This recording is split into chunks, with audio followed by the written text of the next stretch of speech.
Tak disangka pemuda miskin sederhana rawat putri CEO yang lumpuh total. Kini hidupnya berubah drastis. Sebelum cerita dimulai silahkan tulis di kolom komentar dari daerah mana saja. Teman-teman yang menonton cerita ini, jangan lupa like, komen dan subscribe. Agar channel ini bisa semakin berkembang dan mempersembahkan cerita yang lebih menarik lagi.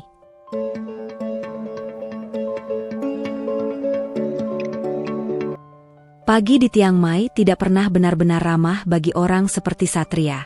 Udara memang sejuk, tapi kenyataan selalu menyengat. Bunyi motor tetangga kos yang meraung, teriakan pedagang sayur yang menawar keras, dan suara perutnya sendiri yang kadang lupa diisi. Ia berdiri di depan cermin kecil yang retak di sudut kamar sempitnya, kamar yang lebih mirip kotak, lalu merapikan kerah kaos yang warnanya sudah pudar. Yang penting kerja, gumamnya pada bayangannya sendiri. Usia Satria baru 25, tapi tubuhnya menyimpan lelah yang lebih tua. Sejak yatim piatu, ia belajar satu hal, tidak ada yang menunggu kalau ia jatuh. Ia pernah mencoba sekolah sampai lulus seadanya, lalu hidupnya bergulir seperti batu di sungai, terbawa arus pekerjaan apapun yang bisa ia dapat. Hari ini buruh angkut, besok kuli bongkar, lusa jaga gudang. Tidak ada yang mewah, tidak ada yang pasti. Namun, Satria punya kebiasaan yang membuat orang-orang kos diam-diam menghormatinya. Kalau ada tetangga sakit, Satria yang mengantar beli obat. Kalau ada anak kecil menangis, Satria yang menghibur dengan trik sederhana. Melipat kertas jadi burung, atau bercerita tentang pahlawan miskin yang tetap menang karena tidak menyerah. Ia tidak banyak bicara tentang masa lalunya, tapi di matanya ada keteguhan yang aneh, keteguhan orang yang sudah terlalu sering kehilangan. Siang itu, Satria mendapat panggilan kerja mendadak. Membantu bongkar perlengkapan untuk acara amal di sebuah gedung besar di pusat kota. Nama gedungnya saja sudah terasa mahal di lidah, Tiang Mai Grand Hall. Satria datang dengan baju kerja seadanya dan sepatu yang solnya mulai menganga, tetapi ia menahan malu rapat-rapat seperti menahan napas. Begitu masuk area hall, dunia terasa berbeda. Lantainya mengilap, lampunya putih bersih, orang-orang berjalan cepat dengan pakaian rapi. Satria menunduk, fokus pada tugasnya, mengangkat kotak-kotak dekorasi, menyusun kursi, dan memastikan panggung siap. Ia bergerak cekatan, karena tahu, di tempat seperti ini, kesalahan kecil bisa jadi bahan hinaan. Saat ia mendorong troli melewati lorong samping, ia melihat kerumunan kecil. Ada beberapa petugas yang tampak panik, seorang perempuan berpakaian elegan berdiri di tengah, posturnya tegas, wajahnya cantik tapi dingin, seperti patung yang dipahat dari disiplin. Di sampingnya, ada kursi roda dengan seorang anak perempuan kecil di atasnya. Rambut anak itu rapi, tapi matanya kosong, menatap lantai seolah lantai itu punya jawaban yang tidak ia temukan di manusia. Satria memperlambat langkah. Ia bukan orang yang suka ikut campur urusan orang kaya. Tapi ada sesuatu pada anak itu, bukan kemewahannya, melainkan kesunyiannya. Tiba-tiba, sebuah boneka kecil jatuh dari pangkuan si anak dan menggelinding pelan ke arah roda troli Satria. Satria segera berhenti, mengambil boneka itu, dan berjongkok agar sejajar dengan anak tersebut. "Ini jatuh," ucap Satria pelan, menyodorkan boneka. Anak itu tidak langsung meraih. Tangannya diam, kaku, seperti menahan beban yang tidak terlihat. Matanya bergerak pelan ke boneka, lalu ke wajah Satria. Ada kehati-hatian di sana, seperti ia sudah terlalu sering dikecewakan sehingga setiap niat baik terasa mencurigakan. Perempuan elegan itu menatap Satria dari atas. Tatapannya tajam, menilai dari ujung rambut sampai ujung sepatu. "Kamu, panitia?" tanya perempuan itu singkat. "Saya buruh angkut, Bu. Cuma bantu bongkar," jawab Satria cepat, sopan. Perempuan itu mengangguk tipis. "Kasih ke saya." Satria hendak menyerahkan boneka, tapi anak itu tiba-tiba bersuara lirih, nyaris seperti hembusan. "Jangan." Satria tertegun. Perempuan elegan itu juga tampak menahan sesuatu di wajahnya, walau hanya sepersekian detik. "Kamu mau pegang sendiri?" Satria bertanya lembut pada anak itu. Anak itu menatap boneka, lalu berusaha menggerakkan jari-jarinya. Geraknya kecil, sulit, seperti seseorang yang memaksa pintu berat terbuka dengan kuku. Satria tidak buru-buru. Ia hanya menunggu, menahan boneka agar tidak jatuh lagi.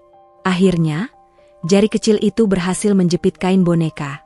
Meski lemah, ada kilat bangga yang cepat sekali muncul di mata anak itu, kilat yang segera ia sembunyikan dengan wajah datar. Perempuan elegan itu menarik napas pelan. "Amelia," katanya, suaranya mengandung peringatan sekaligus lelah. "Jadi nama anak itu Amelia?"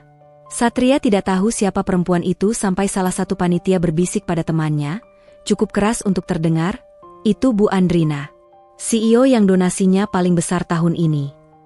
Satria hampir salah mengangkat kotak karena kaget. Bu Andrina? Nama itu dikenal di Tiang Mai, pemilik perusahaan besar, sosok yang sering muncul di berita ekonomi, dan katanya, setelah suaminya meninggal 2 tahun lalu, ia jadi semakin sulit didekati. Satria menelan ludah. Ia harus kembali bekerja. Ini bukan dunianya. Tapi sebelum ia sempat mendorong troli pergi, Bu Andrina memanggilnya. "Tunggu." Satria berhenti, menoleh dengan gugup. "Iya, Bu?" Bu Andrina menatapnya beberapa detik, seolah menimbang sesuatu yang lebih berat dari kotak-kotak di hall. "Kamu sabar." Itu bukan pujian yang hangat. Lebih mirip pengamatan seorang pemimpin yang terbiasa mengambil keputusan cepat. "Saya cuma bantuin, Bu," jawab Satria merendah. Bu Andrina menghela napas. Pengasuh Amelia baru saja berhenti. Mendadak, matanya menyipit, seperti tidak suka mengakui kelemahan. "Saya butuh orang yang bisa dipercaya, yang tidak gampang panik, dan yang tidak menganggap anak saya beban." Satria merasa dadanya mengetat. Ia menatap Amelia. Anak itu menunduk lagi, seolah tidak ingin berharap apa-apa. Dan entah kenapa, pemandangan itu membuat Satria marah, bukan pada mereka, tapi pada hidup yang tega membuat anak 10 tahun belajar mematikan harapan. "Saya bukan perawat, Bu," ucapnya jujur. "Saya tidak tanya kamu perawat atau bukan." Suara Bu Andrina datar, tapi tegas. "Saya tanya, kamu mau kerja?" Kata kerja bagi Satria adalah tali yang menyelamatkan orang tenggelam. Tapi ini bukan kerja biasa. Ini rumah CEO. Ini anak yang lumpuh total. Ini tanggung jawab yang bisa menghancurkan kalau ia salah langkah. Satria menarik napas panjang. Ia tahu, kalau ia menolak, hidupnya akan kembali seperti kemarin. Mengangkat barang, pulang ke kamar sempit, mengulang hari yang sama. Kalau ia menerima, ia akan masuk ke dunia yang tidak ia mengerti. Tapi mungkin, hanya mungkin, ia bisa melakukan sesuatu yang berarti. Ia menatap Bu Andrina, lalu menunduk hormat. "Kalau ibu mau kasih saya kesempatan, saya mau coba. Tapi saya akan jujur kalau saya tidak bisa."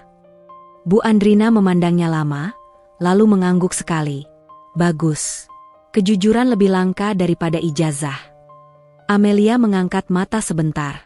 Tatapannya masih dingin, tapi di dalamnya ada rasa ingin tahu kecil, seperti lilin yang hampir padam, tapi belum mati. Satria tidak tahu bahwa kalimat sederhana itu akan menjadi pintu menuju hidup yang benar-benar baru. Ia hanya tahu satu hal. Untuk pertama kalinya setelah lama, ia merasa dibutuhkan bukan karena tenaganya, melainkan karena hatinya. Mobil hitam itu berhenti di depan gerbang rumah yang bagi Satria lebih mirip benteng. Pagar tinggi, kamera di sudut-sudut, taman rapi seperti tak pernah disentuh angin nakal. Satria turun dengan langkah hati-hati, seolah tanah di sini lebih mahal daripada langkahnya sendiri. Ia menelan ludah saat Satpam memindainya dari kepala sampai kaki. "Mas Satria?" tanya Satpam, datar namun sopan. "Iya, Pak." Pintu gerbang terbuka perlahan dengan bunyi mesin halus. Satria masuk, dan untuk sesaat ia merasa seperti sedang melintasi batas dua dunia. Dunia keras tempat ia biasa hidup, dan dunia halus yang bisa membuat orang lupa bagaimana rasanya lapar. Di teras, Bu Andrina sudah menunggu. Ia memakai setelan sederhana tapi tetap terlihat mahal, bukan karena warna atau potongan, melainkan karena aura orang yang terbiasa memerintah tanpa meninggikan suara. Di belakangnya berdiri seorang perempuan parubaya dengan wajah tegang, seperti menganggap setiap orang baru adalah ancaman. "Ini Bu Rini," kata Bu Andrina singkat. "Kepala rumah tangga di sini. Semua urusan rumah lewat dia." Bu Rini menatap Satria tanpa senyum. "Aturannya jelas. Jam kerja, jam istirahat, area yang boleh dimasuki. Jangan keluyuran. Jangan banyak tanya. Satria mengangguk cepat. Baik, Bu. Bu Andrina menatapnya, lalu menunjuk ke dalam. Kamu mulai hari ini, tapi satu hal, yang paling penting adalah Amelia. Nama itu membuat Satria otomatis menegakkan punggung. Ia mengikuti Bu Andrina melewati lorong panjang berbau kayu dan wangi pembersih lantai. Lukisan-lukisan besar di dinding memajang pemandangan luar negeri. Di salah satu sudut ada foto keluarga dalam bingkai perak. Bu Andrina, seorang pria dengan senyum hangat, dan Amelia yang dulu tampak ceria, berdiri dengan balon warna-warni. Foto itu seperti pintu ke masa yang sudah tertutup rapat. Satria tidak bertanya. Ia tahu, ada luka yang tidak boleh disentuh sembarangan. Kamar Amelia berada di lantai 1, aksesnya mudah untuk kursi roda. Pintu terbuka, dan Satria melihat Amelia duduk di kursi roda khusus. Tubuhnya disangga tali dan bantalan agar tidak miring. Di depan jendela ada meja kecil, buku-buku gambar, dan beberapa mainan yang tertata rapi, tapi semuanya terlihat seperti pajangan. Amelia menatap keluar, matanya kosong seperti kemarin. Begitu Satria masuk, Amelia langsung menegang. Matanya melirik cepat, lalu kembali ke jendela. Seolah ia berkata, "Aku tidak butuh orang baru lagi." Bu Andrina masuk dengan langkah pendek, berdiri di samping putrinya. "Amelia," katanya, "ini Satria. Dia akan bantu kamu." Amelia tidak menjawab. Bu Andrina menatap Satria. Tugas pertama, bantu Bu Rini belajar rutinitas Amelia. Semua jadwal sudah tertulis. Dokter, fisioterapi, makanan. Ikuti itu. Satria mengangguk. "Baik, Bu." Bu Andrina hendak keluar, tapi sebelum pergi ia menambahkan dengan suara lebih pelan, seolah bicara pada dirinya sendiri, "Jangan buat saya menyesal." Pintu tertutup. Kesunyian menekan ruangan. Hanya suara kipas angin lembut dan bunyi jam dinding. Satria memandang Amelia dari jarak aman. Ia tidak ingin membuatnya merasa diserang. "Aku Satria," katanya pelan, mencoba tersenyum. "Aku baru di sini, jadi kalau aku salah, bilang aja." Amelia tetap diam. Bahkan ketika Satria menggerakkan kursi roda sedikit agar lebih dekat ke meja, Amelia mengencangkan rahangnya, seperti menahan emosi. Bu Rini masuk membawa map tebal. "Ini catatan medis. Ini jadwal terapi. Ini menu. Jangan kreatif. Ikuti aturan." "Baik, Bu." Bu Rini menunjuk ke tempat tidur khusus di sisi ruangan. "Kalau mau angkat atau pindahkan Amelia, harus pakai teknik yang benar. Jangan asal. Kalau dia luka sedikit saja, Bu Andrina bisa." Bu Rini berhenti sejenak, lalu melanjutkan dengan nada yang lebih dingin, "Bisa menghancurkan hidupmu." Satria tidak tersinggung. Ia sudah terlalu sering dihancurkan hidup untuk takut ancaman orang lain. Tapi ia paham maksudnya. Di rumah ini, Amelia adalah pusat semesta. Semua orang mengorbit kepadanya, dengan ketakutan masing-masing. Hari pertama berjalan seperti meniti tali tipis. Satria hanya mengamati. Ia membantu menyiapkan sarapan Amelia, bubur halus dengan sayur yang sudah di-blender, sesuai instruksi. Ia mencoba menyuapi perlahan, tapi Amelia menolak membuka mulut. Bu Rini mendesah. Sejak pengasuh lama berhenti, dia makin susah makan. Satria menahan diri untuk tidak memaksa. Ia duduk berhadapan dengan Amelia, menaruh sendok di mangkuk, lalu bicara pelan. "Aku tahu kamu mungkin capek ketemu orang baru." Amelia menatapnya sebentar, matanya tajam. Untuk pertama kalinya ada ekspresi jelas di wajah itu, tidak suka. Satria mengangguk seolah menerima. "Oke. Kalau kamu gak mau makan sama aku, kita bisa makan bareng. Aku juga makan." Bu Rini hendak protes, tapi Satria sudah mengambil piring kecil untuk dirinya, nasi dan telur sederhana dari dapur. Ia makan pelan di depan Amelia. Tidak berlebihan. Tidak dibuat lucu. Hanya makan, seperti manusia biasa. Beberapa menit berlalu. Amelia menelan ludah. Matanya melirik ke mangkuk buburnya. Lalu, perlahan, bibirnya terbuka sedikit. Satria tidak langsung menyuapi. Ia menunggu, mengajarkan hal paling sederhana. Keputusan ada pada Amelia, bukan pada orang-orang yang selalu memaksanya. Kalau kamu mau, bilang ya, ucap Satria. Amelia mendengus pelan. Suara itu kecil, tapi bagi Satria terdengar seperti retakan pertama di tembok besar. Bukan bilang, Satria tersenyum tipis. Angguk juga boleh. Amelia menatapnya, lalu menggerakkan dagu sedikit. Nyaris tak terlihat, tapi itu ia. Satria mengambil sendok dengan gerakan perlahan, menyuap 1 kali. Amelia menerima. Lalu 1 kali lagi. Di suapan ketiga, Amelia menutup mulut lagi, menolak. Satria langsung berhenti. Oke, cukup dulu. Bu Rini menatap Satria seolah baru melihat sesuatu yang aneh. Biasanya dia kalau menolak, pengasuh lama memaksa sampai habis. Kalau dipaksa terus, jawab Satria pelan, dia makin merasa hidupnya bukan miliknya. Bu Rini tidak membalas, hanya mengatupkan bibir. Di hari-hari berikutnya, Satria belajar hal-hal yang tidak tertulis di jadwal manapun. Ia belajar bahwa Amelia bisa marah tanpa suara. Cukup dengan memalingkan wajah, cukup dengan menahan napas, cukup dengan mata yang menolak melihat. Ia belajar bahwa Bu Andrina tidak pernah bertanya, "Capek?" pada Amelia, tapi selalu bertanya, "Sudah terapi?" Bukan karena tidak sayang, melainkan karena terlalu takut kehilangan. Rutinitas terapi menjadi medan perang kecil. Fisioterapis datang 3 kali seminggu, melakukan latihan rentang gerak, stimulasi otot, dan postur. Amelia sering menangis diam-diam, air mata keluar tanpa suara, tanpa isak. Saat fisioterapi selesai, Bu Andrina biasanya muncul sebentar, mengecek laporan, lalu pergi lagi. Suatu sore, setelah fisioterapis pulang, Satria melihat Amelia menggigit bibirnya, menahan rasa sakit. Kalau sakit, bilang, ujar Satria. Amelia memalingkan wajah. Satria mengambil handuk hangat, menaruhnya di bahu Amelia dengan lembut. Aku dulu kalau habis kerja angkut berat, bahu juga sakit. Bedanya, aku bisa pura-pura kuat. Amelia menoleh pelan, menatap Satria seolah ingin memastikan apakah ia sedang diejek. Satria menggeleng.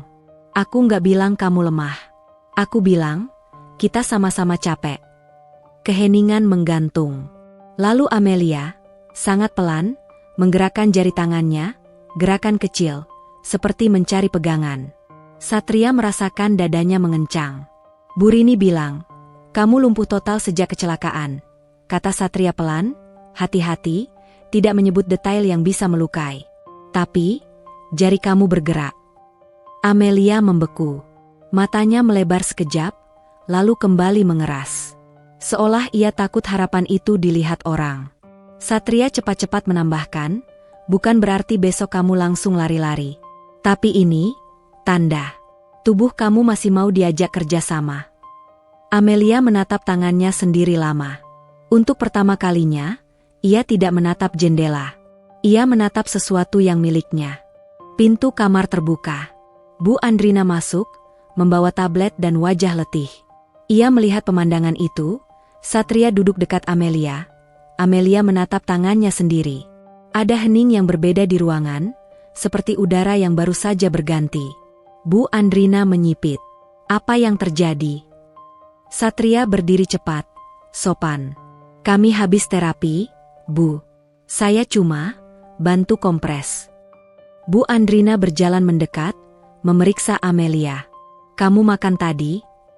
Amelia diam, tapi kali ini ia tidak memalingkan wajah. Itu sudah kemajuan. Bu Andrina menoleh pada Satria. Kamu buat apa sampai dia? Begini? Satria bingung. Begini gimana, Bu? Bu Andrina menatap Amelia yang tidak menolak kehadiran mereka. Lalu suaranya melembut sedikit, hampir tak terdengar. Dia biasanya menutup diri. Satria menelan ludah. Saya nggak tahu, Bu. Saya cuma kasih ruang. Bu Andrina memandang Satria lama. Di mata itu ada sesuatu yang rumit. Curiga, takut, tapi juga secuil lega yang tidak ia akui. Ia mengangguk kecil, lalu kembali memakai nada dinginnya. Bagus. Pertahankan. Tapi ingat, Jangan sampai melenceng dari jadwal dokter. Ia keluar lagi. Satria kembali duduk. Amelia masih menatap tangannya sendiri. Lalu, tanpa menoleh, ia berbisik sangat pelan, seperti takut kata-katanya pecah di udara. Kamu, nggak jijik? Satria terdiam. Pertanyaan itu menghantam lebih keras daripada kata-kata kasar manapun. Karena itu bukan pertanyaan anak manja. Itu pertanyaan anak yang pernah merasa menjadi beban. Satria menggeleng pelan. Enggak. Amelia diam beberapa detik, lalu berbisik lagi. Orang-orang, biasanya, lihat aku kasihan. Satria menatapnya dengan sungguh-sungguh. Aku juga kasihan, katanya jujur, tapi cepat ia lanjutkan. Kasihan sama kecelakaannya. Bukan sama kamu. Kamu, masih Amelia. Kamu bukan kursi roda. Amelia menelan ludah. Matanya berair, tapi ia menahan. Ia selalu menahan. Satria tersenyum tipis, tidak memaksa air mata itu keluar. Kita pelan-pelan aja. Hari ini jari bergerak. Besok mungkin bisa duduk lebih lama. Kalau capek, istirahat. Tapi jangan berhenti. Amelia menatapnya. Tidak hangat, tapi tidak lagi sepenuhnya dingin. Hari-hari Satria di rumah Bu Andrina mulai punya pola yang tidak lagi membuatnya gemetar. Pagi, memeriksa posisi tidur Amelia, memastikan bantal penyangga tepat agar punggungnya tidak miring. Siang, latihan ringan dan makan dengan ritme yang pelan, tidak memaksa. Sore, kompres hangat, membaca cerita, dan duduk dekat jendela. Bukan untuk menatap keluar, melainkan untuk memberi Amelia kesempatan merasa dunia masih menunggunya. Perubahan kecil yang dulu hanya sekilas kini menjadi kebiasaan. Amelia mulai berani memberi tanda kalau ingin minum. Gerakan jari yang lebih jelas, anggukan halus, bahkan sesekali kata pendek yang keluar seperti burung kecil yang baru belajar terbang. Air, ucap Amelia suatu sore, suaranya lirih. Satria menoleh cepat, tidak menunjukkan keterkejutannya agar Amelia tidak merasa dibesar-besarkan. Oke, pelan-pelan. Ia menyodorkan sedotan pada gelas khusus. Amelia menyesap. Selesai, ia menatap Satria lama, seolah menguji, apa kamu bakal pergi juga? Satria hanya tersenyum kecil. Aku di sini. Kalimat itu sederhana, tapi di rumah besar ini, kata, di sini, memiliki harga yang mahal. Bu Andrina juga mulai berubah, meski perubahan itu paling sulit dilihat. Ia masih dingin, masih sibuk, masih bicara dengan nada CEO yang terbiasa memberi instruksi. Tapi kini ia tidak langsung pergi setelah mengecek terapi. Kadang ia berdiri di ambang pintu lebih lama. Kadang ia mengamati Satria menyuapi Amelia tanpa memaksa. Kadang ia menatap Amelia dengan sorot mata yang lembut sesaat, lalu cepat ia tarik kembali, seolah kelembutan itu bisa melukai dirinya sendiri. Satria mengira itulah tantangan terberat, membangun kepercayaan di rumah orang kaya yang hidup dalam trauma. Ternyata ia salah. Fitnah selalu lahir dari tempat yang tidak terduga. Awalnya hanya suara-suara kecil. Di dapur, saat Bu Rini mengatur menu, salah satu staf bisik-bisik. Dia itu buruh, kenapa dibiarkan dekat sama Nona? Jangan-jangan nyari celah. Siapa tahu bisa dapat duit. Bu Andrina terlalu lengah. Satria mendengar, tapi memilih diam. Ia sudah terbiasa diremehkan. Yang ia takutkan bukan hinaan, yang ia takutkan adalah kalau hinaan itu berubah jadi sesuatu yang merusak Amelia. Lalu kejadian itu terjadi pada hari Senin sore. Satria sedang memindahkan Amelia dari kursi roda ke tempat tidur dengan teknik yang diajarkan fisioterapis. Ia sudah mengatur semuanya. Rem kursi roda terkunci, sabuk penyangga dipastikan aman, tangannya menyokong bagian pinggang dan bahu dengan posisi benar. Amelia juga ikut membantu sebisanya, mengencangkan otot perut, memusatkan perhatian pada gerakan. Pelan ya, Satria berbisik. Amelia mengangguk. Gerakan berjalan mulus sampai tiba-tiba pintu kamar terbuka keras. Bu Rini masuk sambil membawa tumpukan handuk, wajahnya tegang, dan di belakangnya ada seorang staf baru yang belum pernah Satria lihat. Satria refleks menoleh, hanya sepersekian detik. Tapi sepersekian detik itu cukup membuat keseimbangan berubah. Tubuh Amelia miring sedikit, dan bahunya terbentur ringan pada sisi ranjang. Ah! Amelia mengaduh pelan. Satria langsung menahan tubuhnya agar tidak jatuh, menstabilkan, lalu mengangkatnya lagi dengan hati-hati sampai posisi aman. "Maaf, Amelia. Maaf," ucap Satria cepat, panik, tapi tetap terkendali. "Sakit? Di mana?" Amelia menarik napas, menahan air mata. "Bahu." Bu Rini menatap pemandangan itu dengan mata membesar, lalu suaranya meninggi. "Astaga, kamu ngapain?" Satria membeku. "Bu, saya tadi cuma..." Pintunya kebuka mendadak. "Saya kaget sedikit, tapi Amelia aman." "Saya aman?" Bu Rini melotot. Dia mengaduh sakit. Staf baru di belakang Bu Rini mendekat, menatap Amelia dengan wajah dibuat panik. "Nona, aduh, nanti lapor Bu Andrina ya. Ini bahaya." Satria merasa ada yang aneh.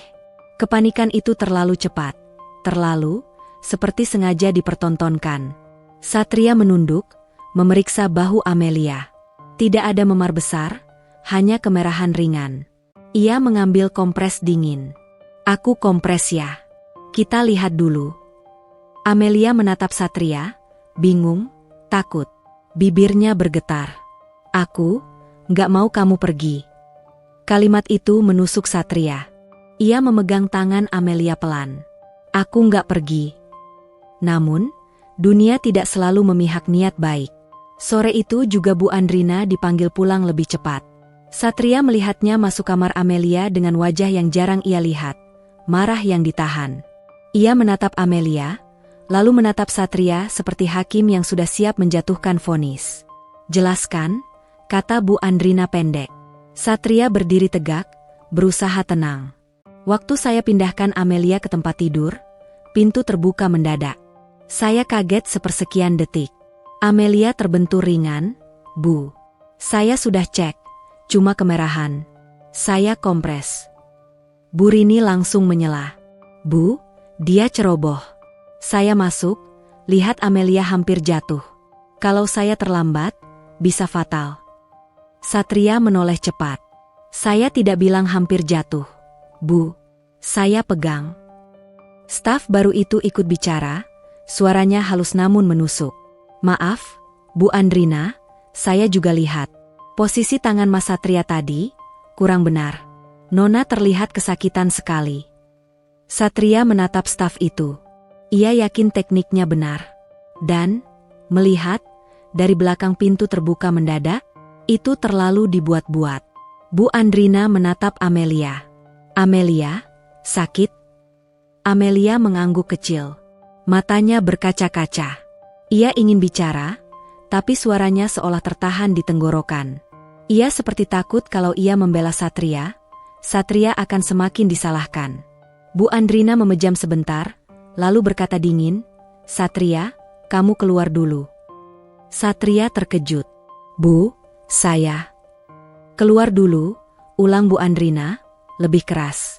Satria menarik napas, lalu melangkah keluar kamar. Pintu tertutup. Di balik pintu, terdengar suara Bu Andrina yang menenangkan Amelia, juga suara Bu Rini yang berbisik cepat.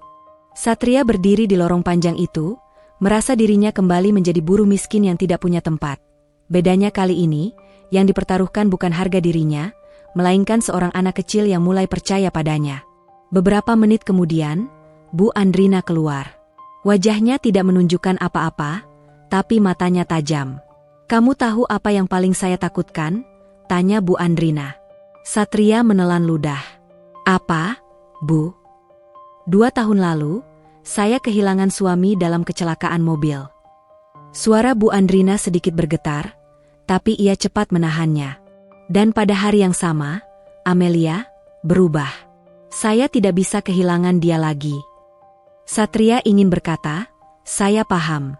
Tapi kata-kata itu terasa kecil. Bu Andrina melanjutkan, "Mulai besok, kamu tidak boleh memindahkan Amelia sendirian. Harus ada pendamping. Bu Rini akan atur." Satria mengangguk, meski dada terasa sesak. "Baik, Bu." Bu Andrina menatapnya lebih lama. "Dan satu lagi, saya akan evaluasi kamu. Kalau ada kesalahan lagi, Kalimat itu tidak selesai, tapi ancamannya jelas. Malamnya, Satria duduk di kamar kecil yang disediakan untuk staf. Ruangan itu jauh lebih baik dari kosnya. Tapi rasa sempit tetap sama, karena sempit yang paling menyakitkan adalah sempit di dada. Ia memandangi tangannya sendiri. Tangan yang tadi memegang Amelia dengan hati-hati, kini terasa seperti tangan bersalah. Pintu diketuk pelan. Satria membuka. Amelia ada di sana, didorong kursi rodanya oleh Bu Rini. Tapi Bu Rini hanya mengantar sampai depan, lalu pergi tanpa bicara, meninggalkan Amelia dan Satria dalam jarak 2 meter yang terasa seperti jurang. Amelia menatap Satria, matanya merah. "Kamu marah?" Satria cepat menggeleng. "Aku nggak marah." Amelia menelan ludah. "Mama bilang kamu salah." Satria menahan napas. "Aku memang sempat kaget. Tapi aku nggak sengaja bikin kamu sakit." Amelia menggigit bibirnya. "Aku takut kamu diusir." Satria berjongkok agar sejajar dengan mata Amelia. "Aku juga takut," katanya jujur. "Tapi aku nggak akan ninggalin kamu selama aku masih boleh di sini." Amelia menatapnya lama. "Aku tadi mau bilang kalau kamu nggak jahat." Satria tersenyum kecil. "Kamu nggak harus bela aku sampai kamu takut. Yang penting kamu aman." Air mata Amelia jatuh, satu-satu, tanpa suara. Satria memegang tangan Amelia pelan. "Kita buktiin pelan-pelan aja. Besok, kita latihan lagi, tapi lebih hati-hati. Kalau ada orang yang gak suka aku di sini, kita gak perlu lawan dengan marah. Kita lawan dengan hasil." Amelia mengangguk kecil. Setelah Amelia kembali ke kamarnya, Satria tidak langsung tidur. Ia berjalan pelan ke lorong tempat foto keluarga itu terpajang. Ia menatap wajah pria di foto, suami Bu Andrina, yang tersenyum hangat, seperti orang yang percaya dunia akan baik-baik saja. Satria menatap lama, lalu matanya turun pada tanggal di bawah bingkai foto, 2 tahun lalu. Di sudut bingkai, ada sesuatu yang tidak ia perhatikan sebelumnya. Stiker kecil dari bengkel mobil, seperti label servis. Satria tidak tahu kenapa stiker itu ada di foto keluarga, tapi perasaannya tiba-tiba tidak enak. Ia pernah bekerja di gudang suku cadang. Ia tahu stiker-stiker seperti itu biasanya dipasang pada mobil setelah servis besar. Dan ia tahu, kalau seseorang ingin menutupi sesuatu tentang mobil, jejak servis bisa jadi petunjuk. Jantung Satria berdetak lebih cepat. Kecelakaan itu, kecelakaan yang merenggut suami Bu Andrina dan melumpuhkan Amelia, apakah benar murni kecelakaan? Ia menarik napas, menahan pikirannya agar tidak liar. Tapi satu hal ia sadari, fitnah yang terjadi hari ini bukan sekadar soal Satria ceroboh. Ada sesuatu yang ingin menyingkirkannya, dan mungkin bukan hanya karena statusnya. Di rumah besar yang tampak tenang itu, retak kecil sudah muncul. Dan Satria tahu, retak kecil kalau dibiarkan bisa membuat seluruh rumah runtuh. Namun, di balik retak itu, ada juga sesuatu yang semakin kuat. Amelia sudah mulai percaya. Dan kepercayaan seorang anak kecil, bagi Satria, lebih berharga daripada rasa aman manapun. Sejak kejadian bahu Amelia terbentur, rumah itu berubah terasa seperti berjalan di atas kaca tipis. Aturan baru muncul tanpa banyak bicara. Setiap pemindahan Amelia harus ada pendamping, jadwal dicatat lebih rinci, dan Satria tidak boleh terlalu dekat di luar rutinitas. Bu Rini menjadi bayangan yang selalu muncul di sudut lorong, memastikan Satria tidak melakukan hal di luar daftar. Namun, justru di bawah tekanan itulah, Satria dan Amelia menemukan cara baru untuk bertahan. Satria berhenti berusaha, menyelamatkan Amelia dengan kata-kata besar. Ia fokus pada hal kecil, menenangkan napas Amelia saat kram datang, mengubah posisi bantal saat punggungnya pegal, menyiapkan makanan yang tidak sekadar sesuai menu tapi juga terasa seperti rumah, hangat, lembut, dan tidak membuat Amelia merasa sedang dirawat seperti pasien. Di sisi lain, Amelia mulai memberi sesuatu yang sebelumnya tidak pernah ia beri pada siapapun. Kejujuran tanpa topeng. "Aku benci kursi ini," bisiknya suatu pagi, saat Satria mendorongnya ke ruang terapi. Satria tidak kaget. Ia bahkan tidak menasihati. "Aku paham. Aku benci orang kasihan," Amelia menambahkan, suaranya bergetar. Satria mengangguk. Aku juga. Amelia menoleh cepat, menatapnya curiga. Kamu kasihan? Satria tersenyum tipis. Aku kasihan sama keadaan yang bikin kamu harus berjuang tiap hari. Tapi kamu bukan orang yang harus dikasihani. Kamu petarung. Amelia menahan napas. Kata, petarung, terdengar aneh di mulutnya. Seolah ia baru pertama kali diberi label yang tidak membuatnya kecil. Hari itu fisioterapis datang. Pak Dion, pria parubaya yang sabar tapi tegas. Ia melihat catatan latihan Amelia beberapa minggu terakhir dan mengangguk puas. Kemajuan kecil tapi konsisten, ujar Pak Dion. Yang penting bukan cepat, tapi stabil. Amelia, kamu mau coba duduk tanpa sandaran selama 1 menit. Amelia menatap lantai, ragu. Biasanya ia menolak tantangan, bukan karena tidak mampu, tapi karena takut gagal di depan orang. Satria berdiri di sampingnya, tidak memegang, hanya siap kalau Amelia jatuh miring. Kalau capek, bilang, katanya pelan. Amelia mengangguk. Pak Dion menghitung. Amelia berusaha mengencangkan otot tubuhnya. Detik-detik terasa panjang.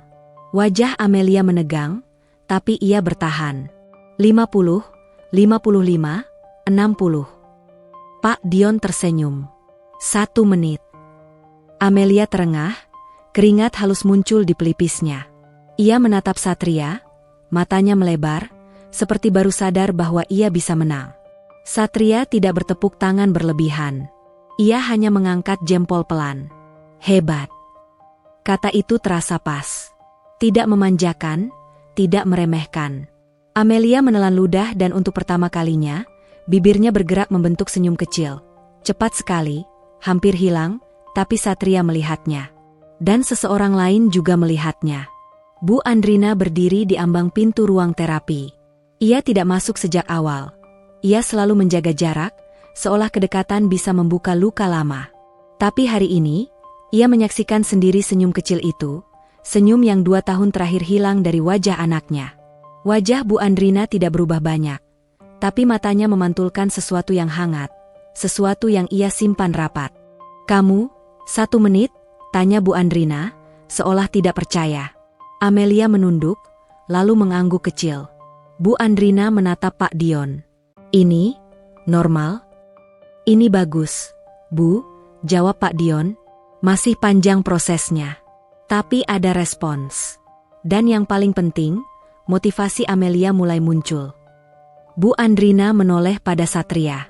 Tatapannya tidak lagi tajam seperti pisau, melainkan seperti orang yang sedang menimbang ulang keyakinannya. Ia tidak mengucap terima kasih, tapi ia juga tidak menuduh. Itu saja sudah perubahan besar. Malamnya, terjadi sesuatu yang tak biasa. Bu Andrina memanggil Satria ke ruang makan. Ruang makan itu luas, meja panjangnya bisa muat belasan orang. Tapi biasanya meja itu kosong, hanya ditemani piring mahal dan lampu gantung yang terlalu elegan untuk kesepian. Kali ini, Bu Andrina duduk di ujung meja.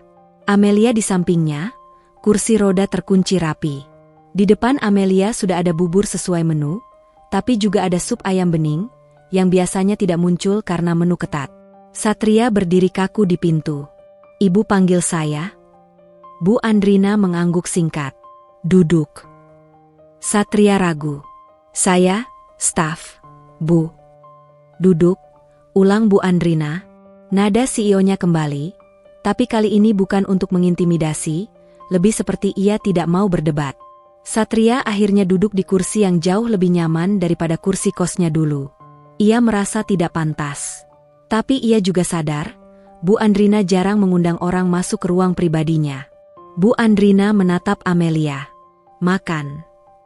Amelia menatap mangkuknya, lalu melirik Satria. Ia seperti meminta izin diam-diam. Satria mengangguk pelan. Ayo.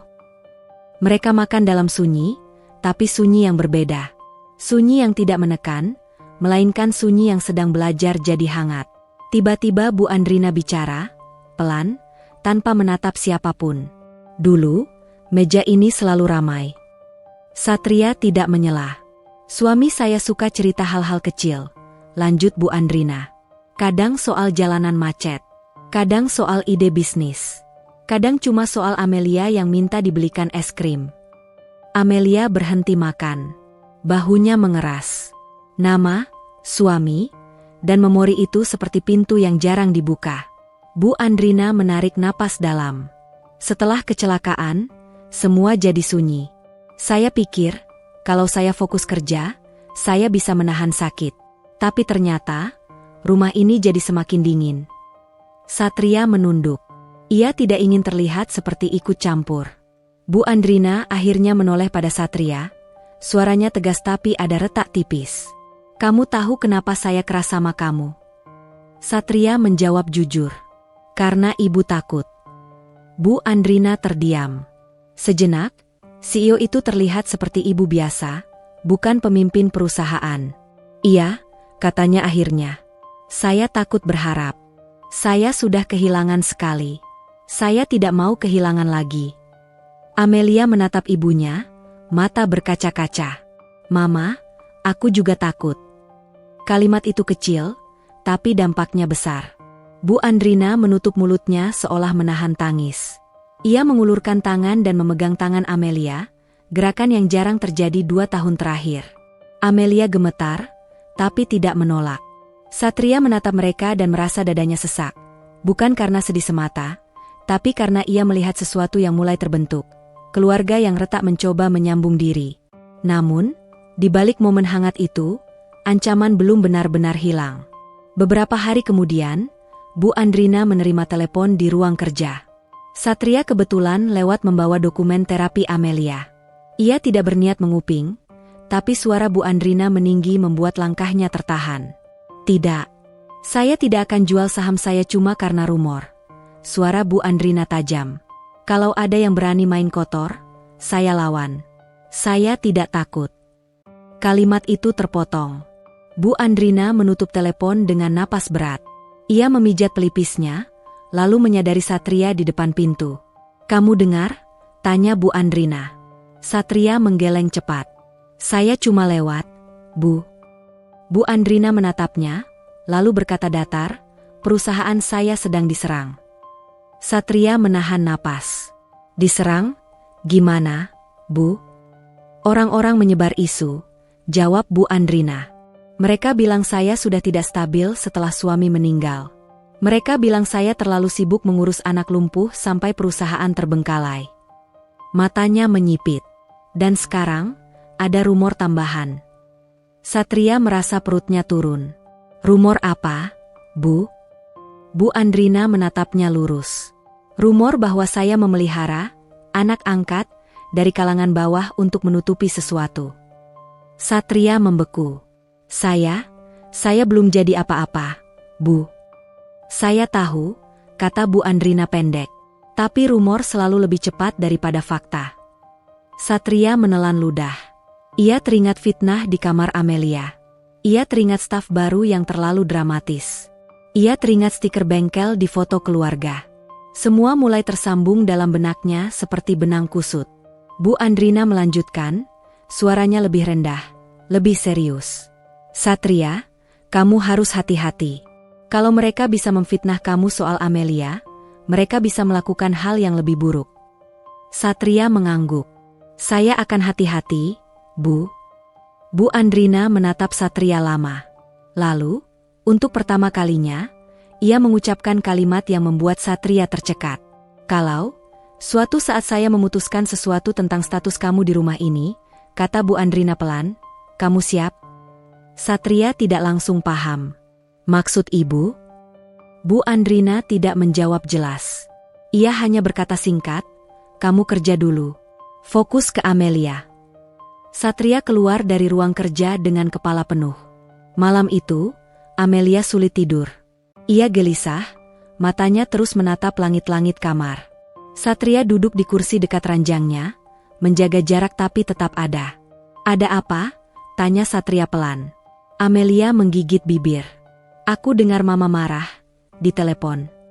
Satria menimbang kata-kata. Mama lagi banyak beban. Aku beban? Tanya Amelia cepat. Suaranya nyaris pecah.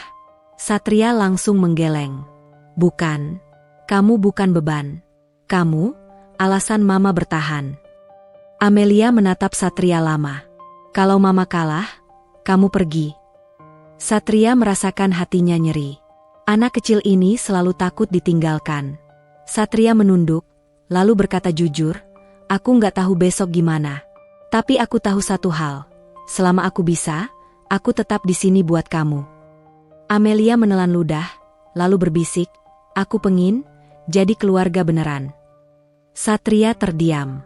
Kata, keluarga, itu terlalu besar untuk seorang buruh miskin yang tidak pernah punya siapa-siapa. Tapi saat ia menatap Amelia, anak yang kehilangan kebebasan, kehilangan ayah, dan hampir kehilangan harapan, Satria sadar, keluarga bukan soal darah, tapi soal siapa yang tetap tinggal saat semua orang ingin pergi. Satria mengulurkan tangan, membetulkan selimut Amelia dengan lembut. Keluarga itu, pelan-pelan. Kita belajar. Amelia menutup mata perlahan. Napasnya lebih tenang. Di lorong luar, Bu Andrina berdiri diam, tanpa suara. Ia baru saja lewat dan mendengar sebagian percakapan itu. Wajahnya tetap tegas, tapi matanya basah. Ia menatap punggung Satria dari kejauhan, lalu menatap pintu kamar Amelia. Rumah besar itu masih penuh aturan keras. Masih ada fitnah, ada ancaman, ada tekanan perusahaan yang siap menerkam.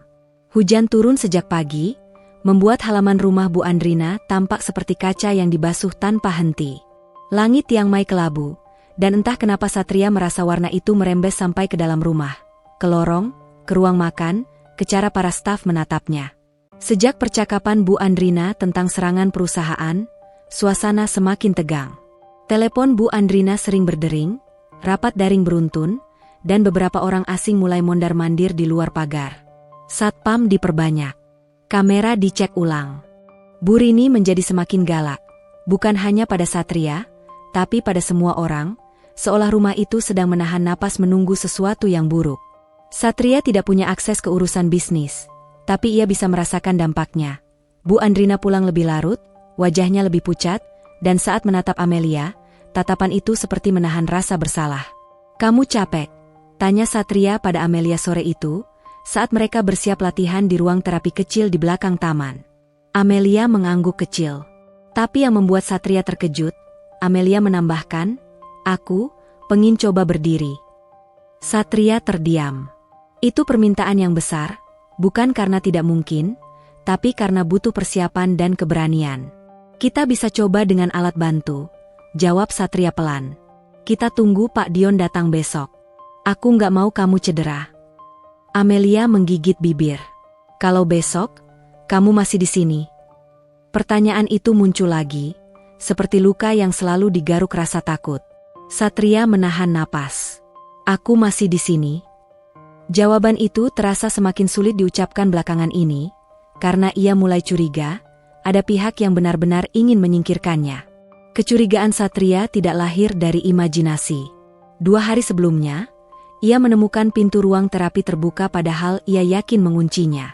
Di dalam, salah satu strap pengaman pada standing frame, alat bantu untuk melatih berdiri, terlihat longgar, seperti pernah ditarik paksa. Bu Rini bilang mungkin, kelupaan staf, tapi wajahnya tidak meyakinkan. Dan tadi pagi, saat Satria mengambil obat suplemen Amelia, ia mencium bau aneh dari botol minum yang biasa dipakai. Ia tidak langsung menuduh, hanya membuangnya diam-diam dan mengganti yang baru. Sejak itu, ia semakin waspada, bukan hanya untuk dirinya, tapi untuk Amelia. Malam itu, Bu Andrina memanggil Satria ke ruang kerja. Pintu ditutup rapat. Tidak ada Bu Rini, tidak ada staf lain. Bu Andrina menyodorkan sebuah tablet, menampilkan artikel online dengan judul yang membuat dada Satria serasa jatuh. CEO Tiang Mai diduga lindungi pria misterius di rumahnya. Ada apa dengan putrinya? Di bawahnya, foto buram Satria sedang mendorong kursi roda Amelia dari mobil menuju pintu rumah. Satria menatap layar, otaknya berputar cepat. Siapa yang foto ini, Bu? Bu Andrina menahan amarah. Orang yang sama yang sedang menekan saya untuk mundur dari posisi CEO. Mereka pakai apapun untuk bikin saya terlihat lemah dan tidak layak memimpin. Satria menelan ludah. Ini fitnah. Bukan cuma fitnah, Bu Andrina berkata dingin. Ini strategi. Kalau saya terpancing, saya jatuh. Kalau saya diam, mereka terus gencar. Satria memilih jujur. Ibu, curiga siapa? Bu Andrina terdiam sejenak, lalu memandang keluar jendela yang basah hujan. Saya punya banyak musuh di bisnis.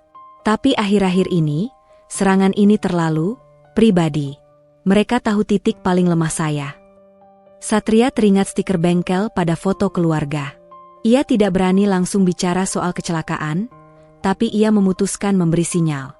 Bu, ucap Satria hati-hati, 2 tahun lalu, mobil yang kecelakaan itu pernah servis besar. Bu Andrina menoleh tajam. Kenapa tanya itu? Satria merasakan dingin merambat di tengkuknya, tapi ia memaksa tenang. Saya lihat stiker bengkel di bingkai foto keluarga. Itu seperti stiker servis. Saya dulu pernah kerja di gudang suku cadang, jadi saya kepikiran. Bu Andrina memejam. Ada sesuatu dalam wajahnya yang berubah. Bukan marah, tapi seperti pintu trauma yang tersentuh. Itu urusan polisi, jawab Bu Andrina pendek. Dibilang kecelakaan. Remblong. Satria mengangguk, menahan banyak pertanyaan. Ia tidak mau menekan sekarang. Tapi satu hal jelas. Kalau serangan pada Bu Andrina dan fitnah pada Satria terjadi bersamaan, ada kemungkinan semuanya terhubung. Bu Andrina menghela napas panjang. Satria, mulai besok, ada pengacara keluarga yang akan datang. Mereka ingin bicara soal status kamu. Satria membeku. Status? Bu Andrina menatapnya lekat-lekat. Aku tidak akan biarkan kamu terus jadi sasaran tanpa perlindungan. Dan Amelia juga. Satria tidak sempat bertanya lebih jauh, karena ponsel Bu Andrina berdering. Bu Andrina melihat layar, wajahnya mengeras. Ia mengangkat. Apa? Suaranya tajam. Sekarang? Baik, saya ke sana. Ia menutup telepon dan menatap Satria. Ada rapat darurat. Kamu jaga Amelia. Kunci rumah. Jangan percaya orang asing. Satria mengangguk. Baik, Bu. Setelah Bu Andrina pergi, rumah terasa lebih sunyi tapi juga lebih berbahaya. Hujan makin deras. Petir menggelegar jauh. Satria memutuskan memindahkan Amelia lebih awal ke kamar, menghindari aktivitas yang tidak perlu. Amelia tampak gelisah. Aku mimpi buruk lagi, bisik Amelia saat Satria membetulkan bantalnya. Mimpi apa? Amelia menelan ludah. Aku mimpi, kamu hilang. Terus kursi rodaku jalan sendiri, ke tangga. Satria merasakan jantungnya berdetak keras. Di rumah ini memang ada tangga menuju lantai 2. Biasanya aman karena ada pintu pembatas. Tapi mimpi Amelia terdengar terlalu dekat dengan sesuatu yang mungkin dilakukan orang jahat. Satria berjongkok. Dengar ya, kalau kamu takut, panggil aku. Sekeras apapun, aku nggak akan marah. Amelia mengangguk kecil, lalu memegang ujung baju Satria, seolah takut lepas. Janji? Satria mengangguk. Janji. Malam menjelang. Bu Rini bilang beberapa staf pulang lebih cepat karena hujan. Satpam tetap berjaga, tapi suasana jadi jarang orang. Satria tidak suka itu, terlalu banyak ruang untuk sesuatu terjadi. Sekitar pukul 10, listrik tiba-tiba berkedip. Lampu lorong meredup lalu menyala lagi. Satria langsung berdiri dari kursi di dekat kamar Amelia. Ia memeriksa jendela, hujan deras, pohon bergoyang. Lalu terdengar bunyi halus, klik, seperti pintu pembatas tangga dibuka. Satria membeku sepersekian detik. Pintu pembatas itu seharusnya terkunci. Ia melangkah cepat ke lorong. Di ujung lorong, bayangan seseorang bergerak cepat, bukan staf yang ia kenal. Orang itu memakai hoodie gelap. Dan yang membuat darah Satria membeku, kursi roda Amelia terlihat bergerak keluar dari kamar. Pelan, tapi jelas, seolah ditarik. Amelia, teriak Satria. Amelia menjerit kecil. Satria. Bayangan itu tersentak, lalu menarik kursi roda lebih kencang ke arah tangga. Satria berlari. Jantungnya seakan mau meledak. Ia tidak sempat berpikir siapa orang itu atau apa motifnya. Yang ia tahu hanya satu, Kalau kursi roda itu sampai di tangga, semuanya habis. Satria mengejar, melompat dan menangkap pegangan kursi roda dari belakang. Tarikan itu membuat tubuh Satria dan kursi roda sama-sama hampir oleng. Orang berhodie itu berbalik, mendorong Satria. Satria terdorong, punggungnya menghantam dinding. Sakit menjalar, tapi ia kembali menarik kursi roda dengan sekuat tenaga. Amelia menangis tanpa suara, wajahnya pucat. Orang itu mengeluarkan sesuatu dari saku, bukan pisau besar, tapi benda kecil seperti obeng atau alat congkel. Ia mengayunkannya ke arah tangan Satria. Satria refleks menangkis dengan lengan, lalu memutar badan, menahan kursi roda dengan pinggulnya agar tetap stabil. Ia tidak menyerang membabi buta. Ia hanya bertahan, melindungi Amelia. Pergi. Satria menggeram. Orang itu menyumpah pelan, lalu mendorong lagi. Tapi langkahnya terpeleset karena lantai licin, air hujan terbawa masuk dari sepatu. Pada detik itu, Satria mengambil kesempatan. Ia menendang ringan lutut orang itu agar keseimbangannya hilang. Orang itu terhuyung, lalu berlari ke arah pintu belakang. Satria tidak mengejar jauh. Ia memilih memutar kursi roda, mendorong Amelia kembali ke kamar dan mengunci pintu. Amelia gemetar hebat. Dia mau ngapain? Satria berusaha menenangkan napasnya sendiri. Gak apa-apa, kamu aman. Aku di sini. Di luar, alarm rumah baru berbunyi, telat beberapa menit, seperti sengaja dilambatkan. Satpam berteriak-teriak dari bawah. Suara langkah kacau terdengar. Bu Rini datang dengan wajah panik. Apa yang terjadi? Bu Rini berteriak. Satria menatap Bu Rini tajam, untuk pertama kalinya tanpa sopan berlebihan. Ada orang masuk. Hampir bawa Amelia ke tangga. Bu Rini pucat. Tidak mungkin. Kunci. Kuncinya dibuka, potong Satria. Atau ada yang punya akses. Bu Rini terdiam. Mata mereka bertemu. Dalam tatapan Bu Rini ada ketakutan.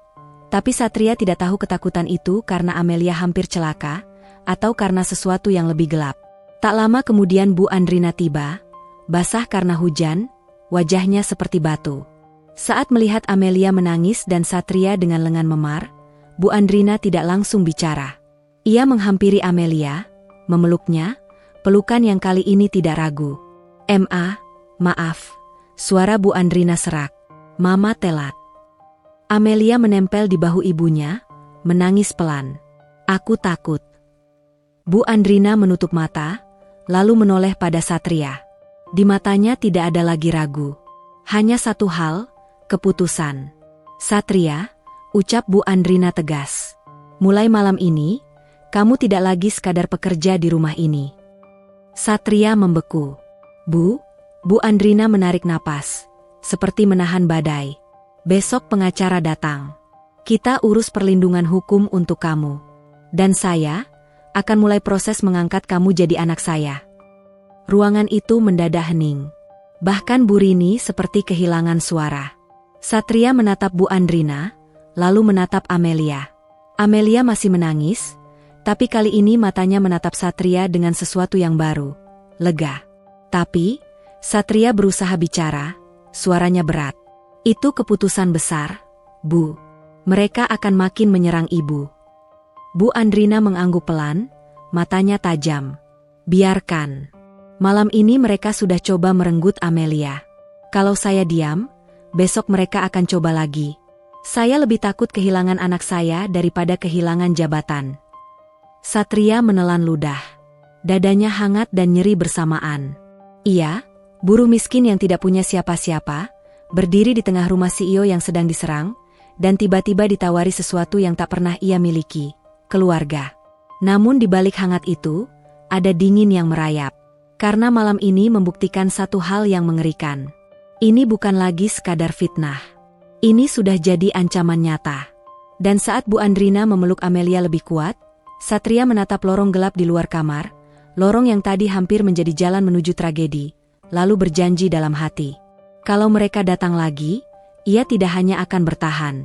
Ia akan mencari siapa dalangnya. Karena sekarang, yang dipertaruhkan bukan sekadar pekerjaannya. Yang dipertaruhkan adalah keluarga yang baru saja mulai terbentuk, dan nyaris direnggut dalam satu malam hujan di Tiang Mai. Pagi setelah malam hujan itu, rumah Bu Andrina tidak lagi terasa seperti benteng yang dingin, melainkan seperti tempat yang baru saja selamat dari perang. Ada garis polisi di dekat pagar belakang, beberapa kamera dipasang ulang, dan satpam berjaga dengan wajah tegang. Bu Rini mondar-mandir membawa daftar, memberi instruksi pada staf yang tersisa. Satria berdiri di dekat kamar Amelia, tidak jauh dari pintu, seperti penjaga yang tidak berani lengah. Amelia masih pucat, tapi matanya berbeda. Ia tidak lagi menatap jendela seperti orang yang menyerah. Ia menatap orang-orang di sekitarnya seolah berkata, "Aku masih di sini. Aku tidak kalah." Bu Andrina keluar dari ruang kerja dengan wajah serius, diikuti seorang pria berkacamata dan seorang perempuan membawa map tebal. "Pengacara keluarga," ujar Bu Andrina singkat pada Satria. "Pak Raka dan Bu Diah." Satria menunduk hormat. Ia merasa canggung, seumur hidup ia lebih sering berurusan dengan mandor gudang daripada pengacara. Pak Raka langsung membuka map. "Kami sudah menerima laporan kejadian semalam. Ada pelanggaran keamanan, upaya membahayakan anak di bawah umur. Ini bisa dibawa ke polisi dan juga jadi dasar perlindungan hukum untuk Mas Satria sebagai saksi utama." Bu Andrina menatap Satria. "Kamu siap bicara apa adanya?" Satria mengangguk. "Saya siap." Mereka duduk di ruang tamu. Satria menceritakan kronologi. Listrik berkedip, bunyi pintu pembatas tangga, bayangan berhodie, kursi roda ditarik. Ia menyebut benda kecil seperti obeng, dan bagaimana orang itu kabur lewat pintu belakang. Ia tidak menambah-nambahi. Ia tahu, kebohongan sekecil apapun bisa jadi lubang yang dimasuki musuh. Bu Diah mencatat cepat. "Apakah Mas Satria mencurigai orang dalam?" Satria menatap Bu Andrina terlebih dulu. Bu Andrina mengangguk pelan, memberi izin untuk jujur. "Saya curiga ada orang dalam," kata Satria. "Karena pintu pembatas tangga terkunci biasanya. Dan alarm rumah telat berbunyi, seolah sistemnya diutak-atik." Bu Andrina memejam sesaat, lalu membuka mata dengan tajam. "Saya juga mencurigai hal yang sama." Pak Raka menatap Bu Andrina. "Bu, kalau begitu, kita perlu audit akses rumah. Siapa yang punya duplikat kunci, siapa yang pegang kode alarm. Dan, ini bisa berkaitan dengan serangan ke perusahaan." Bu Andrina mengangguk. "Saya sudah minta tim IT dan keamanan perusahaan turun." Satria teringat stiker bengkel di foto keluarga. Ini saatnya. Ia menelan ludah, lalu berbicara pelan. "Bu, saya minta izin ngomong satu hal lagi." Bu Andrina menoleh. "Katakan." Satria mengeluarkan ponsel lamanya, menampilkan foto bingkai keluarga yang sempat ia potret diam-diam semalam setelah kejadian. Di foto keluarga itu ada stiker bengkel. "Saya cari tahu, itu bukan bengkel sembarangan. Itu bengkel mitra perusahaan otomotif besar di Tiang Mai. Biasanya mereka menangani servis besar, termasuk sistem rem."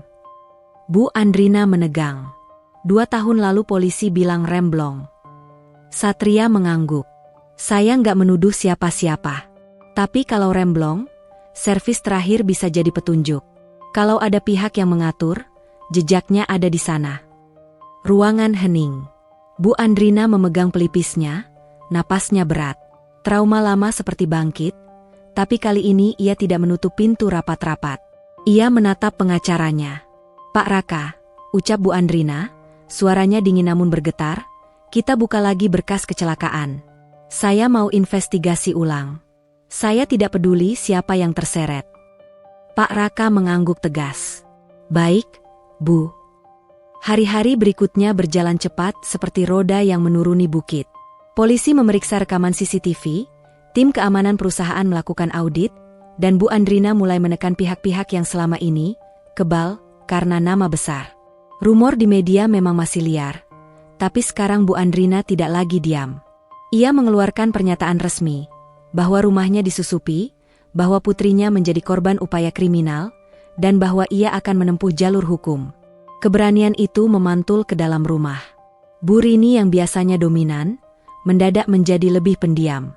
Satria menangkap beberapa kali Bu Rini gelisah saat ponselnya berbunyi. Tapi Satria memilih fokus pada Amelia. Karena di tengah badai, Amelia justru menunjukkan hal paling mengejutkan. Pak Dion datang membawa standing frame yang sudah dicek ulang. Kali ini latihan dilakukan di ruang terapi dengan pengawasan ekstra. Satria, Pak Dion, dan satu petugas keamanan berdiri dekat pintu.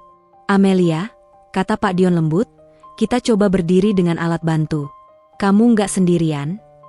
Amelia menatap alat itu dengan napas pendek. Matanya memantul ketakutan semalam.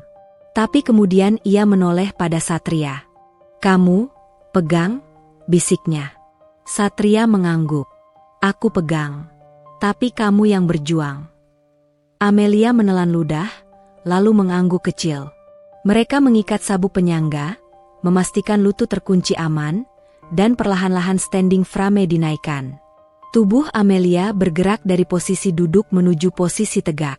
Wajahnya menegang, tangan kecilnya menggenggam pegangan, napasnya tercekat. Pelan, ujar Pak Dion. Hitung sama saya.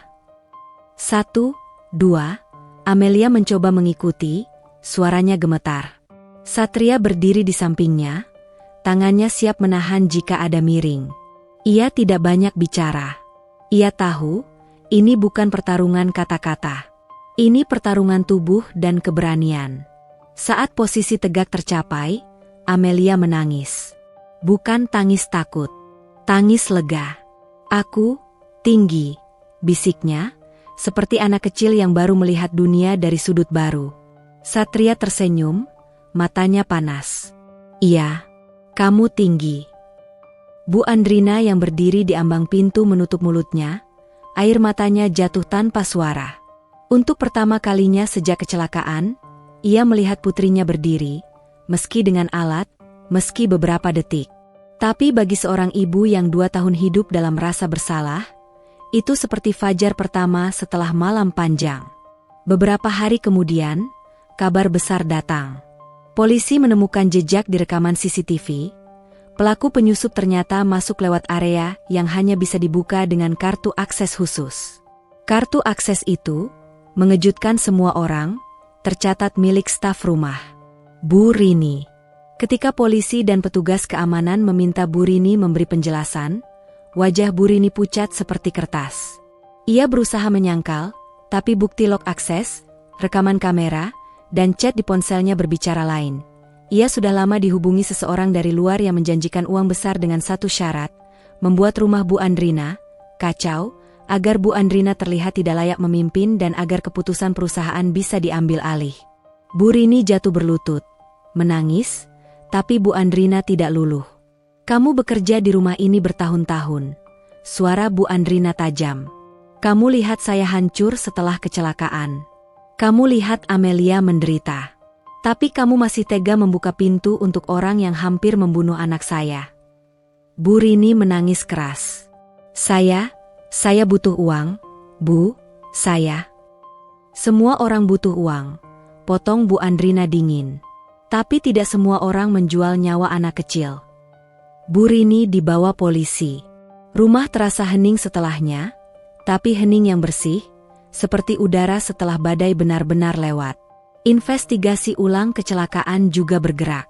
Dengan tekanan Bu Andrina dan bantuan pengacara, bengkel yang menangani mobil 2 tahun lalu akhirnya diperiksa. Ada kejanggalan pada catatan servis dan penggantian komponen rem, catatan yang diduga dipalsukan. Nama seorang kontraktor keamanan perusahaan lama muncul sebagai penghubung yang memfasilitasi penghilangan jejak. Orang itu ternyata bersekutu dengan kelompok yang sedang merebut posisi Bu Andrina di perusahaan. Bagi Bu Andrina, kebenaran itu pahit, tapi juga melegakan. Karena selama 2 tahun, ia menyalahkan dirinya sendiri. Kini ia tahu, ada tangan jahat yang sengaja merenggut keluarganya. Dan justru karena itu, ia menjadi lebih kuat. Puncaknya terjadi pada hari yang cerah, ketika Bu Andrina mengundang beberapa orang penting. Notaris, pengacara, saksi keluarga, dan beberapa staf rumah yang tersisa. Ruang tamu yang biasanya kaku kini dipenuhi suasana formal tapi hangat. Amelia duduk di kursi roda, memakai gaun sederhana warna lembut. Matanya berbinar, meski masih ada luka yang belum sepenuhnya pulih. Satria berdiri di sampingnya, memakai kemeja rapi yang dipinjamkan satpam, sedikit kebesaran, tapi bersih. Bu Andrina berdiri di depan mereka. Tidak ada nada CEO kali ini. Yang ada adalah suara seorang ibu. Satria, ucap Bu Andrina tegas namun lembut, aku pernah bilang aku takut berharap. Tapi kamu tetap tinggal di saat semua orang ragu. Kamu melindungi Amelia bahkan saat nyawamu sendiri hampir kena. Satria menunduk, tenggorokannya sesak. Saya cuma melakukan yang harus saya lakukan, Bu. Bu Andrina menggeleng pelan. Banyak orang tahu yang harus, tapi tidak banyak yang benar-benar melakukan. Notaris mulai membacakan dokumen. Kata-kata legal terdengar panjang, tapi maknanya sederhana. Bu Andrina memulai proses pengangkatan Satria sebagai anak secara hukum dan keluarga, memberi perlindungan, hak, dan tempat yang tidak pernah Satria punya. Saat pena disodorkan, tangan Satria bergetar. Ia menatap Bu Andrina. Ibu, saya takut saya nggak pantas. Bu Andrina menatapnya tajam, tapi bukan marah. Pantas itu bukan soal lahir dari siapa. Pantas itu soal jadi siapa. Satria menarik napas, lalu menandatangani. Amelia memandang Satria dengan mata berkaca-kaca. Sekarang, kamu nggak pergi lagi, kan? Satria berjongkok di depan Amelia. Ia memegang tangan kecil itu dengan hati-hati, tangan yang dulu kaku, kini lebih berani menggenggam. Kalau kamu mau aku tetap di sini, ucap Satria pelan, aku di sini. Amelia tersenyum. Senyum yang kali ini tidak cepat disembunyikan. Aku mau. Bu Andrina melangkah mendekat, lalu meletakkan tangannya di bahu Satria, gestur sederhana, tapi rasanya seperti pengakuan dunia. Beberapa minggu setelahnya, hidup benar-benar berubah drastis. Satria tidak lagi tidur di kamar staf. Bu Andrina memberinya kamar kecil di sayap rumah, dekat kamar Amelia, bukan untuk memanjakan, tapi untuk menunjukkan, ia bagian dari keluarga. Satria juga mulai mengikuti pelatihan formal sebagai pendamping rehabilitasi, didampingi Pak Dion, agar perawatannya semakin profesional. Amelia menjalani terapi dengan semangat baru. Pencapaian demi pencapaian datang. Duduk tanpa sandaran lebih lama, berdiri dengan alat bantu lebih stabil, dan, pada suatu pagi yang hangat, menggerakkan kakinya sedikit saat latihan, membuat Pak Dion sampai terdiam beberapa detik karena terharu. Bu Andrina pun tidak kalah berubah. Ia tidak lagi membiarkan musuh memainkan hidupnya. Dengan bukti-bukti, ia menuntut para pelaku sabotase bisnis. Posisi CEO tetap ia pegang, bukan karena ambisi semata, tapi karena ia tahu, kalau ia jatuh, orang-orang jahat akan merasa menang, dan Amelia akan kembali jadi korban. Pada malam yang tenang, mereka bertiga duduk di ruang makan yang dulu dingin. Kali ini meja tidak terasa terlalu panjang. Sup ayam hangat mengepul. Amelia menyuap pelan, lalu menatap Bu Andrina. Mama, kata Amelia, suaranya lebih jelas daripada dulu, aku pengin jalan sendiri suatu hari. Bu Andrina menahan napas, lalu tersenyum. Kita usahakan. Amelia menoleh pada Satria. Kamu juga punya mimpi. Satria terdiam. Ia tidak pernah berani punya mimpi. Hidupnya terlalu lama hanya soal bertahan. Ia menatap mereka berdua, lalu berkata pelan, jujur, aku pengin rumah ini jadi rumah, bukan tempat orang takut. Bu Andrina mengangguk. Kita buat. Amelia tersenyum lebar. Kita keluarga. Kata itu melayang di udara seperti doa yang akhirnya menemukan tempatnya. Di luar, langit yang mai cerah. Tidak ada hujan, tidak ada petir. Tapi yang paling penting bukan cuaca, melainkan bahwa di dalam rumah itu, tidak ada lagi kesepian yang menggigit diam-diam. Satria, pemuda miskin sederhana, yatim piatu, buruh yang dulu tak punya siapa-siapa, kini punya sesuatu yang tak bisa dibeli dengan uang. Keluarga yang memilihnya, dan seorang anak kecil yang kembali berani berharap. Dan Amelia, putri CEO yang lumpuh total, tidak lagi merasa hidupnya berhenti di kursi roda. Ia tahu, pemulihan butuh waktu. Tapi ia juga tahu, ia tidak berjalan sendirian. Karena tak disangka, dari sebuah luka besar, Tuhan mempertemukan mereka bukan untuk saling menyempurnakan dalam sekejap, melainkan untuk saling menguatkan, hari demi hari, sampai rumah tangga yang retak berubah menjadi rumah yang hangat. Akhirnya, yang berubah drastis bukan cuma nasib, tapi juga hati mereka, yang dulu hancur, kini kembali utuh. Hidup seringkali berubah bukan karena kita tiba-tiba menjadi kuat, tetapi karena kita berani bertahan saat semua alasan untuk menyerah terasa lebih mudah. Satria mengajarkan bahwa keterbatasan ekonomi, latar belakang, dan status sosial tidak menentukan nilai seseorang.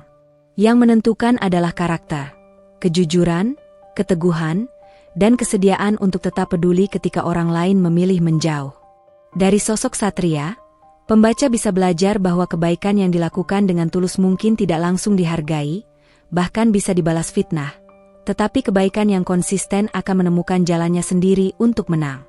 Amelia mengingatkan kita bahwa luka tidak selalu terlihat, dan tidak semua tangis terdengar. Ada orang yang tampak diam, bukan karena tidak merasa, melainkan karena sudah terlalu sering merasa sendirian. Karena itu, jangan mudah menilai seseorang dari sikap luarnya. Kadang, yang paling dibutuhkan oleh orang yang terluka bukanlah nasihat panjang, melainkan kehadiran yang sabar. Seseorang yang tidak memaksa, tidak meremehkan, dan tidak pergi saat prosesnya lambat. Pemulihan, baik fisik maupun batin, memang tidak instan. Ia butuh waktu, latihan, dan lingkungan yang aman. Tetapi selama harapan dijaga, sekecil apapun, kemajuan akan selalu mungkin terjadi. Bu Andrina juga memberi pelajaran penting, menjadi kuat bukan berarti tidak pernah rapuh. Banyak orang terlihat kokoh di luar, padahal sedang berjuang menahan runtuh di dalam. Terkadang, trauma membuat seseorang menutup diri, menjadi keras, dan sulit percaya. Namun keberanian sejati adalah saat kita mau membuka hati lagi, mau mengakui ketakutan, dan mau memperbaiki apa yang retak. Dalam keluarga, cinta tidak selalu hadir dalam kata-kata manis. Kadang cinta hadir dalam keputusan tegas untuk melindungi, memperjuangkan kebenaran, dan tidak membiarkan orang jahat menang. Keluarga bukan hanya soal darah, melainkan soal pilihan dan tanggung jawab. Keluarga adalah orang-orang yang tetap tinggal saat keadaan buruk, yang saling menjaga tanpa menghitung untung rugi, dan yang mau bertumbuh bersama. Ketika seseorang diberi kepercayaan, ia bisa berubah menjadi versi terbaik dirinya. Dan ketika seseorang diberi rasa aman, ia bisa berani bangkit dari keterpurukan. Selesai.